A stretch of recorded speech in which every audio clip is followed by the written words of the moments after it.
오늘 말씀의 제목은 예수님 안에서의 행복입니다. 예수님 안에서의 행복. 현실에서 성경대로 산다는 것은 늘 고민과 한계를 가져옵니다. 그 대표적인 말씀이 오늘 말씀입니다. 우리는 크리스천이죠. 그렇죠. 우리는 크리스천입니다. 그래서 우리는 오늘 말씀처럼 매일 기뻐하는 삶을 살아야 합니다. 매일 기도하는 삶을 살아야 합니다. 그리고 매일 범사에 감사하는 삶을 살아야 합니다. 그런데 우리가 항상 기뻐하기 어렵습니다. 항상 기도할 수 없습니다. 항상 범사에 감사하지 못합니다. 그래서 이 말씀은 우리에게 한계와 고민을 가져다 줍니다.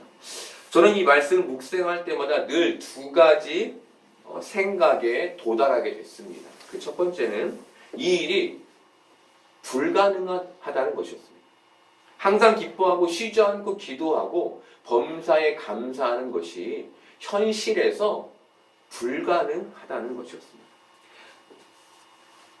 그리고 다른 하나는 그럼에도 불구하고 최선을 다해 이 불가능한 일을 이루기 위해 노력해야 한다는 것이었습니다. 여기까지 도달하기 위해 애쓰고 노력하는 것이 신앙인의 자세라는 것이었습니다.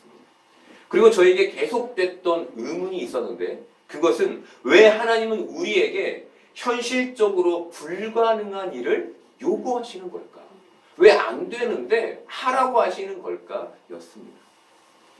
여러분, 하나님은 왜 우리에게 현실적으로 불가능한 일을 요구하시는 걸까요? 제가 내린 결론은 불가능하지 않기 때문이라는 것이었습니다. 우리에게 가능하다는 것입니다. 이 삶이. 그렇다면 어떻게 늘 기뻐하고 늘 기도하고 늘 감사할 수 있을까요? 우리가 오늘 이 내용을 오늘 본문을 통해 함께 보려고 합니다. 여러분은 정직하게 마음에 손을 얹고 늘 기뻐하고 늘 기도하고 늘 감사하고 계십니까? 손 들고 나는 그럴 수 있다. 그렇게 살고 있다라고 말할 수 있는 분이 계십니까? 아마 100이면 100 그렇지 못할 것입니다. 그렇다면 우리는 왜 늘 기뻐하고 늘 기도하고 늘 감사하지 못하는 것일까요? 저는 그 이유를 우리가 기쁨과 기도와 감사를 외부에서 찾기 때문이라고 생각했습니다. 가방을 사거나 옷을 사거나 차를 바꾸거나 여행을 가거나 필요를 위해 요구하는 등 외부로부터 유입되는 것을 어떤 것들을 나의 기쁨과 기도와 감사의 조건으로 삼기 때문이라고 생각했습니다. 그리고 저는 이런 생각 끝에 인간은 외부로부터 유입되는 것으로 사는 존재라는 결론을 내리게 됐습니다. 인간은 먹고 마시며 숨을 쉬고 입어야 하는 그런 존재인 것이죠. 외부로부터 무엇인가 유입되어야만 생명을 가지고 기쁨을 가지고 감사를 가지고 살아가는 존재라는 것입니다. 그런데 문제는 먹고 마시고 입고 숨을 쉬는데 수고가 따른다는 것입니다. 다르게 표현하면 이 모든 것들을 누리기 위해 우리의 인생에 고통이 따른다는 것이죠. 얼마 전에 병원 진료가 있었습니다. 차를 가져가기에는 도로가 굉장히 많이 막힐 시간이어서 걸어가기로 결정하고 걷기 시작했습니다. 근데 가기 전에 저는 걸어가는 길에 하나님께 기도하며 한 15분, 20분 걸리는데 기도하며 걸어가면 좋겠습니다. 하나님 기도하면서 걷겠습니다. 라고 마음을 먹었습니다. 그런데 한참을 걸은 후에야 제가 기도하지 않고 열심히 걷고 있다는 것을 발견하게 됐습니다. 그런데 그때 제 머릿속에 가득했던 생각은 걷는 게 귀찮고 힘들다는 생각이었습니다. 목적지를 향해 다리를 빠르게 움직이다 보니 또 숨이 가쁘다 보니 가기가 싫은 것이죠. 그 생각이, 그 고통이 저에게 하나님을 기도하는 것을 멈추게 한 것입니다. 하나님은 인간에게 고통을 주셨습니다. 인간은 고통을 겪게 되는데 이 고통을 겪을 때 두 가지 반응을 보이게 됩니다. 대부분이 두 가지 속에 있습니다. 첫 번째는 하나님을 더욱더 붙잡는 반응입니다. 이 고통에서 자신을 벗어나게 하실 수 있는 분이 오직 하나님뿐이시라는 믿음이 그 안에 생기는 것이죠. 그런데 두 번째는 이와는 반대입니다. 하나님과 더 멀어지게 됩니다. 그렇다면 이들은 왜 그 고통 속에서 하나님을 붙잡지 않고 하나님과 더 멀어지게 되는 걸까요? 이들이 왜 고통 속에서 하나님을 찾지 않게 되는 걸까요? 그것은 그들이 고통에 집중하기 때문입니다. 그 문제에 집중하기 시작한 거죠. 고통이 하나님을 기억하고 찾는 것을 방해하는 것입니다. 그런데 사람들이 고통에만 매몰되는 것이 아닙니다. 인간은 아름다운 것, 또 지식, 감정, 이런 모든 것들에도 매몰됩니다. 그것이 지나치면 거기에 매몰되는 것이죠. 그렇게 모든 외부로부터 유입되는 것에 사람들은 마음을 빼앗기는 것입니다. 이렇듯 인간은 외부로부터 유입되는 상황과 물건에 의해 하나님을 잃어버릴 수 있는 유약한 존재인 것입니다. 이런 존재가 어떻게 매일 하나님을 매일 기뻐하고 매일 하나님께 기도하고 범사에 감사할 수 있을까요? 바울은 그 답을 예수 그리스도 안에서라고 가르쳐 줍니다. 예수 그리스도 안에서 가능하다는 것입니다. 그렇다면 예수 그리스도 안에서란 어떤 의미일까요? 예수 그리스도 안에서. 그가 외부로부터 유입되지 않고 내 안에 거하시는 상태를 말하는 것입니다. 인간은 모든 것을 외부로부터 얻어서 거기에 감사하고 기뻐하고 또 고통을 느끼는 존재인데 그분은 외부로부터가 아니라 내 안에서 살아계심으로 내 안에서 기쁨과 감사와 기도를 이루신다는 것입니다. 예수님은 요한복음 15장 4, 5절에서 이렇게 말씀하십니다. 내 안에 거하라. 나도 너희 안에 거하리라. 가지가 포도나무에 붙어 있지 아니하면 스스로 열매를 맺을 수 없음같이 기쁨이 없는 것이죠. 감사가 없는 것이죠. 너희도 내 안에 있지 아니하면 그러하리라. 나는 포도나무에 너희는 가지라. 그가 내 안에 내가 그 안에 거하면 사람이 열매를 많이 맺나니 나를 떠나서는 너희가 아무것도 할 수 없음이라. 그리고 그 후에 11절에서 이렇게 말씀하십니다. 내가 이것을 너희에게 이름은 내 기쁨이 너희 안에 있어 너희 기쁨을 충만하게 하려 함이라. 예수님이 우리 안에 거하시는 이유는 예수님의 기쁨을 우리에게 충만히 주시기 위함인 것입니다. 예수님이 우리 안에 계심으로 우리가 항상 기뻐하고 쉬지 않고 기도하고 범사에 감사할 수 있는 것입니다.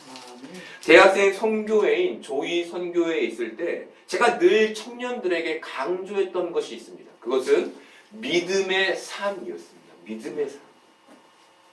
지금 이 자리, 이 현실에서 믿음의 삶을 살아내라는 것이었습니다. 저는 청년들이 그 믿음의 삶을 살아내도록 지속적으로 큐티 모임과 기도 모임과 식사 교제를 가졌습니다. 그렇게 그들에게 영적인 삶을 깨우려 했습니다.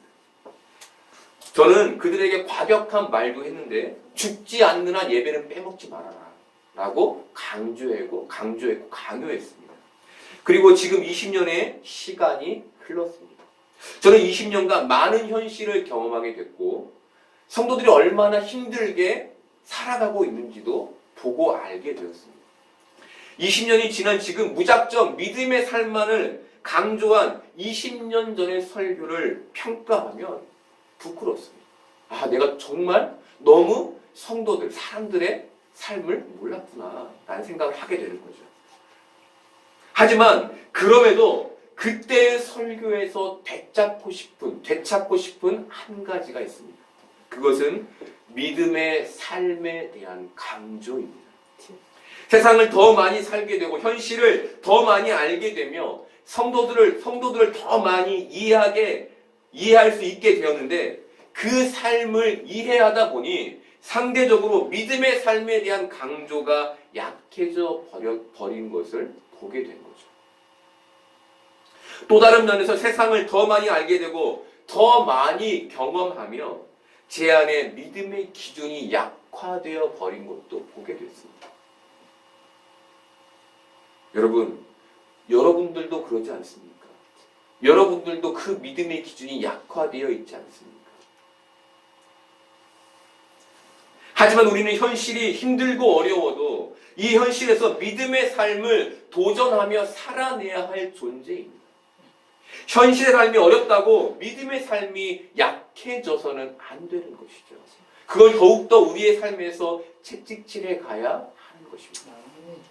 박영선 목사님은 짧은 메시지에서 믿음의 삶이란 하나님의 대부분 끌려가는 삶이다라고 말씀하셨습니다. 우리의 삶이 내가 믿음의 삶을 걸어가는 게 아니라 하나님이 우리를 끌고 가신다는 거예요. 저는 이 말씀이 너무나 위로가 되었습니다. 왜냐하면 이 말씀이 크신 하나님의 사랑을 알게 했기 때문입니다. 그래, 하나님은 나를 버리지 않으시지. 그래, 하나님 나를 끌고 가게 계시지.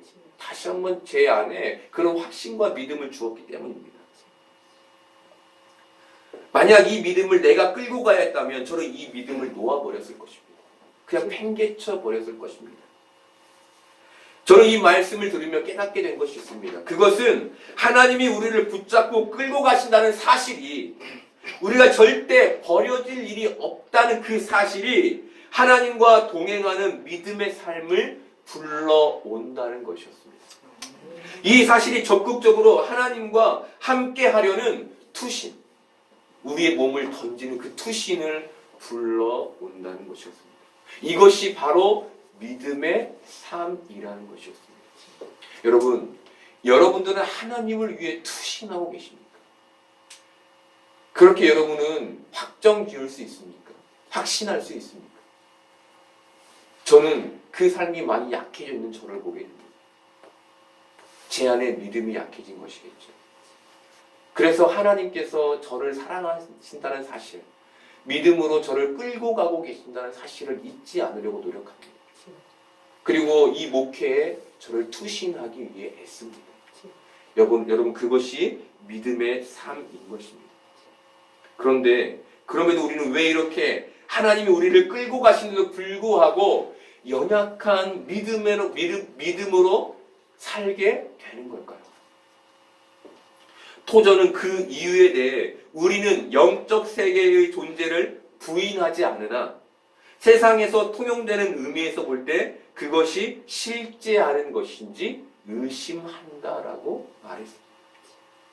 이 말은 우리가 이 세상을 사는데 하늘나라가 있다는 것은 알지만 영적인 것에 대해서는 크게 관심을 두지 않는다는 의미입니다. 천국에 가야 한다는 생각을 말하는 게 아닙니다. 여러분, 우리는 다 천국에 가야 한다고 믿고 살고 있죠. 그걸 말하는 게 아닙니다. 이 현실에서 영적 세계를 경험하려는 애씀을 말하는 것입니다. 영적 세계가 지금 나의 안에 존재하고 있고 내 주위에 내 곁에 있음을 깨닫고 살아가는 것을 말하는 것입니다. 그리고 토저는 영적인 것은 실제하는 것입니다 라고 말했습니다. 우리의 오감으로 실제하는 이 현실을 바람과 햇볕과 나무와 이 모든 것들을 만져서 아는 것처럼 그렇게 영적인 세계를 느끼고 경험해야 한다는 것입니다. 그리고 토저는 우리가 그 영적인 세계를 느끼지 못하는 것은 그것에 관심이 없어서 그것에 둔감해졌기 때문이다라고 말합니다. 그리고 이어서 하나님을 의식하는 새로운 습관이 우리를 사로잡게 됩니다. 점점 우리의 영적 기능이 예민해지고 확실해질 것이고 따라서 하나님은 우리에게 위대한 전부가 되고 그의 임재는 우리의 삶에 영광과 경의를 가져다 줄 것이라고 말합니다. 하나님의 임재를 경험하면 그와 동행하면 우리 영적으로 예민해지면 우리의 삶이 영광과 경의로 하나님의 영광과 경의로 가득 차게 될 것이라는 것입니다. 우리가 정치와 경제에 대한 생각은 많은데 영적인 세계에 대한 생각은 적다는 것이죠. 우리에게 사람들에 대한 판단과 인생에 대한 고민은 많은데 영적인 세계를 누리고 알고 싶다는 생각은 적다는 것입니다. 그래서 우리가 하나님을 의식하는 새로운 습관에 사로잡히게 되면 하나님이 우리의 인생의 전부가 되고 그분의 함께 하심이 우리에게 영광과 경의를 가져다 줄 것이라고 말하는 것입니다.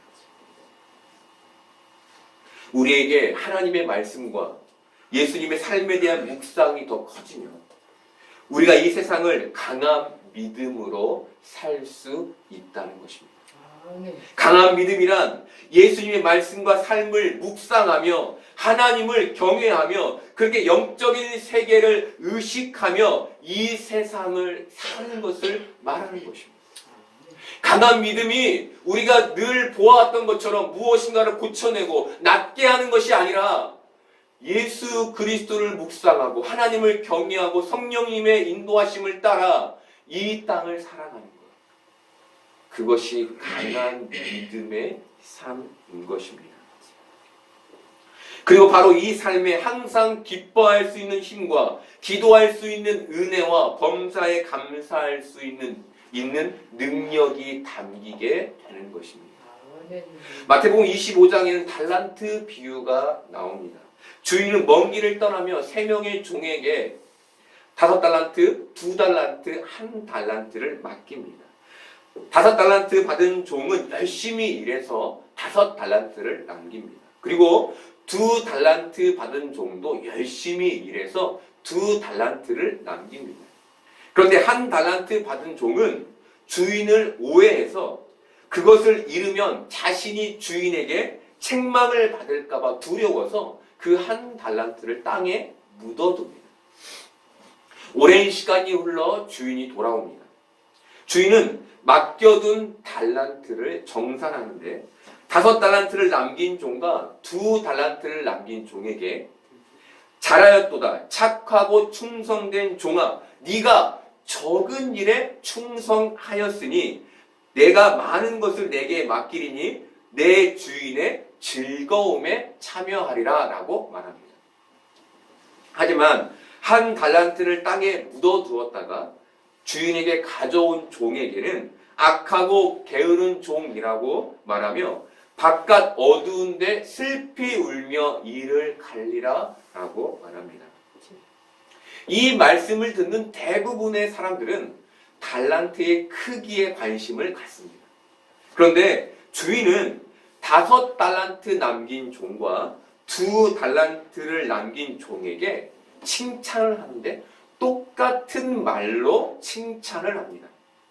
주인의 관심이 달란트의 크기, 그러니까 그 달란트를 벌어온 그 크기에 있지 않다는 것이죠. 그렇다면 주인의 관심은 어디에 있었을까요? 주인의 관심은 종의 충성됨에 있었습니다. 저는 달란트를 예수님을 생각하는 시간, 예수님과 동행하는 시간이라고 생각했습니다. 저는 5달란트를 받은 사람이 5달란트를 벌었다는 것을 5달란트만큼 예수님을 생각했다는 것으로 이해했습니다. 5달란트를 받은 종과 2달란트 받은 종은 달란트를 받은 만큼 충성되게 예수님을 생각하며 살았다고 이해한 것이죠. 여러분, 저는 하나님께 5달란트 받았다고 생각합니다. 그래서 저는 이 땅에서 5달란트만큼 하나님을 생각해야 한다고 생각합니다. 여러분은 얼마를 받았을까요? 1달란트? 2달란트? 여러분, 여기에서 중요한 것은 우리에게 1달란트, 2달란트가 중요하지 않다는 것입니다. 여기서 중요한 것은 우리가 충성되게 예수님을 생각하고 묵상하는 삶을 사는 것이 중요하다는 것입니다. 그렇게 생각하며 살 때 하나님께서 우리를 지극히 작은 것에 충성하였으니 내가 너에게 많은 것을 맡기리니 이제 네가 나의 잔치에 참여하게 될 것이라고 말씀하신다는 것입니다. 여러분, 바로 이 삶이 예수 그리스도가 내 안에 있는 삶인 것입니다. 이렇게 예수님이 우리 안에 있을 때 우리가 항상 기뻐하고 쉬지 않고 기도하고 범사에 감사할 수 있는 것입니다. 여러분, 우리가 현실에서 항상 기뻐하고 쉬지 않고 기도하고 범사에 감사했던 것이 불가능했던 이유는 우리가 예수님을 생각하며 그분을 내 안에 계시게 하지 못해서였던 것입니다. 그래서 우리가 기뻐하고 기도하고 감사하며 살지 못했던 것입니다. 앞에서 우리는 외부로부터 유입되는 것으로 사는 존재다라고 말씀드렸습니다. 그런데 바울은 갈라디아서 2장 20절에서 이렇게 말해줍니다. 내가 그리스도와 함께 십자가에 못 박혔나니 그런즉 이제는 내가 사는 것이 아니요 오직 내 안에 그리스도께서 사시는 것이라. 이제 내가 육체 가운데 사는 것은 나를 사랑하사 나를 위하여 자기 자신을 버리신 하나님의 아들을 믿는 믿음 안에서 사는 것이라. 바울이 뭘 말해줍니까? 내 안에 나는 죽고 예수님이 사시는데 이것이 믿음이다, 믿음의 삶이다 라고 말해주죠. 예수님은 외부로부터 유입되어 우리에게 기쁨을 주시는 분이 아니라 늘 우리 안에 계심으로 우리에게 믿음을 주시는 분이시라는 것입니다. 넓게 생각하면 예수님이 우리 안에 계심으로 우리가 항상 기뻐하고 쉬지 않고 기도하고 범사에 감사할 수 있다는 것입니다. 이것이 바로 하나님의 뜻인 것입니다. 앞에서 왜 하나님은 우리에게 지켜나갈 수 없는 삶을 요구하실까라는 질문을 제가 했다고 말씀드렸죠.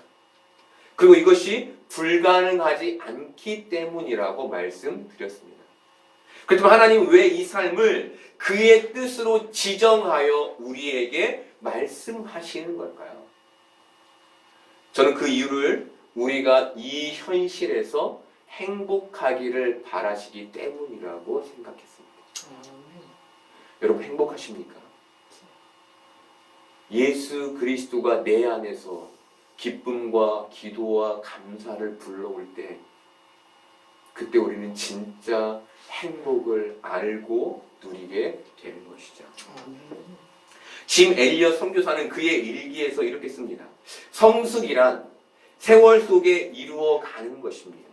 하나님의 뜻이 무엇인지 알 때만 나는 그분의 뜻에 복종할 수 있습니다.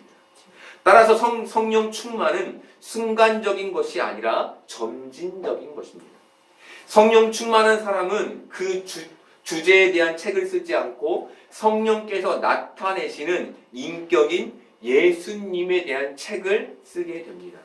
그리스도께 사로잡히는 것이 하나님의 뜻입니다. 하나님의 뜻은 예수 그리스도 안에서 항상 기뻐하고 쉬지 않고 기도하고 범사에 감사하며 우리의 삶으로 예수님의 삶을 쓰는 것인 것입니다. 그것을 하나님께서 우리에게 말씀하시며 그것이 행복한 삶이라고 우리에게 말씀하시는 것입니다. 여러분, 여러분의 삶에 기쁨이 있으십니까? 기도가 늘 계속되고 계십니까? 늘 입술로 감사하고 계십니까? 만약에 그것이 없다면 그 이유가 뭘까요? 혹시 외부로부터 유입되는 것만을 기쁨과 감사와 기도의 제목 삼기 때문 아닙니까? 외부로부터 뭔가 나에게 기쁜 일이 일어나야만 그것을 감사의 조건으로 삼았기 때문 아닙니까? 그래서 그렇게 예수님과의 생생한 동행을 놓치며 살고 있지는 않았습니까? 짐 엘리엇은 목사였던 그의 아버지와의 만남을 이렇게 회고합니다. 아버지는 신학이 온전하게 개발된 상태가 아닙니다. 목사였는데 그 당시에는 신학적인 책들이 많지 않았기 때문에 아버지가 그것을 잘 정립하지 못했다는 거예요. 하지만 내가 접했던 모든 조직 신학을 무너뜨릴 만큼 아버지는 생생하고 실제적입니다. 아버지는 유실론을 하나님이 계시다는 것을 정의할 수는 없지만 하나님을 아십니다. 여러분, 하나님과의 생생한 동행, 그리스도를 매일 묵상하는 삶, 성령의 인도함을 받는 삶, 이렇게 생생한 믿음의 삶만이 우리에게 항상 기뻐하고 쉬지 않고 기도하고 범사에 감사하는 삶을 이룰 수 있게 하는 것입니다. 영적으로 민감해져서 영적으로 깨어서 하나님의 뜻을 분별하며 나아갈 때에만 이 땅에서 우리가 걸어가는 길에 행복함을 누리게 되는 것입니다. 여러분, 오늘 이 시간부터 예수님을 여러분 안에 계시게 하는 애씀의 삶을 살기를 바랍니다. 그렇게 영적으로 여러분이 깨어나기를 소망합니다. 그렇게 예수님을 의지하며 하나님과 생생히 동행하는 여러분들 되기를 바랍니다. 그래서 이 땅에서 기쁨과 기도와 감사를 회복하는 여러분들 되시기를 소망합니다.